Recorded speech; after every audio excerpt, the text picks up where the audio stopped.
చిన్నారులకు గర్భిణీలకు పౌష్టికాహారంతో పాటు పూర్వ ప్రాథమిక విద్య అందించే అంగన్వాడీ కేంద్రాల్లో కుళ్ళిన కోడిగుడ్లు దర్శనమిస్తున్నాయి.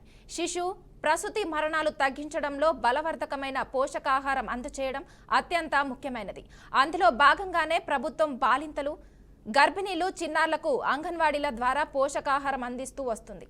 అయితే ఏ లక్ష్యంతో ప్రభుత్వం అంగన్వాడీలను ఏర్పాటు చేసిందో అది పూర్తి స్థాయిలో నెరవేరడం లేదు.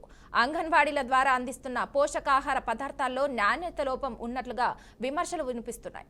రాష్ట్ర వ్యాప్తంగా 35,700 అంగన్వాడీ కేంద్రాలు ఉండగా వాటి ద్వారా నిత్యం చిన్నారులు, బాలింతలు, గర్భిణీలకు పాలు, గుడ్లు, అన్నం, పప్పులు వంటి పౌష్టికాహారాన్ని అందజేస్తున్నారు.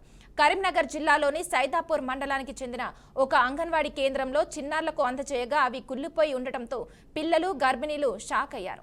ఇలాంటివి పిల్లలు, గర్భిణీలు తింటే వారి ఆరోగ్యం ఏమవుతుందో అని స్థానికులు ఆందోళనకు దిగారు. ఇక దీనిపై CDPOలను వివరణ కోరగా విచారణ చేపడతామని తెలిపారు. రాష్ట్ర వ్యాప్తంగా 35,700 అంగన్వాడీ కేంద్రాల్లో ఏటా దాదాపు 36 కోట్లకు పైగా కోడిగుడ్లు సరఫరా అవుతున్నాయి.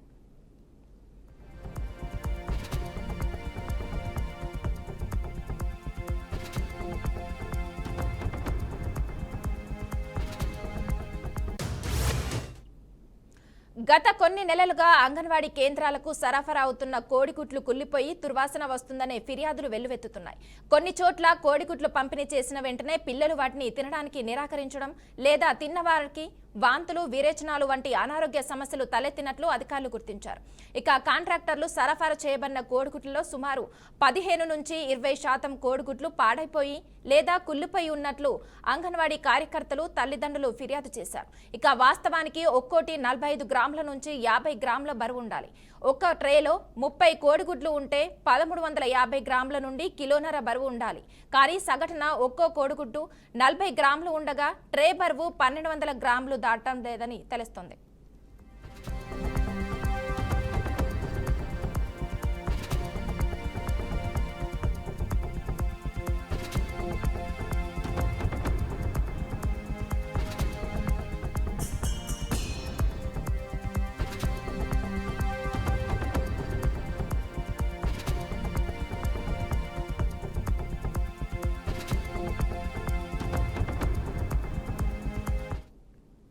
అంగన్వాడీ కేంద్రాలను తనిఖీ చేసి సమస్యలను గుర్తించాల్సిన మహిళా శిశు సంక్షేమ శాఖ అధికారులైన TWOలు, CDPOల పర్యవేక్షణ లోపం కూడా ఈ ప్రధాన సమస్యకు కారణంగా చెప్పవచ్చు.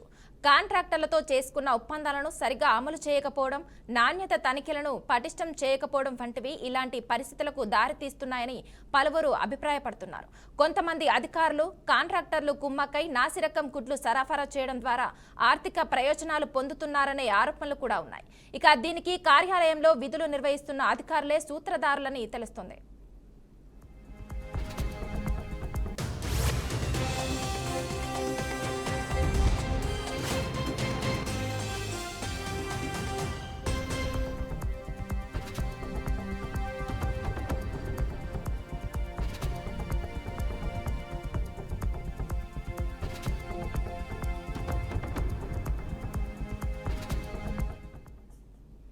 కోడిగుడ్లు దాదాపు 15 రోజుల కంటే ఎక్కువ నిల్వ ఉండవు. కానీ కాంట్రాక్టర్లు గుడ్లను ఒక దగ్గరికి సమకూర్చుకొని వాటిని స్టాంపింగ్ చేయడానికి ఒక వారం రోజులు పడుతుంది.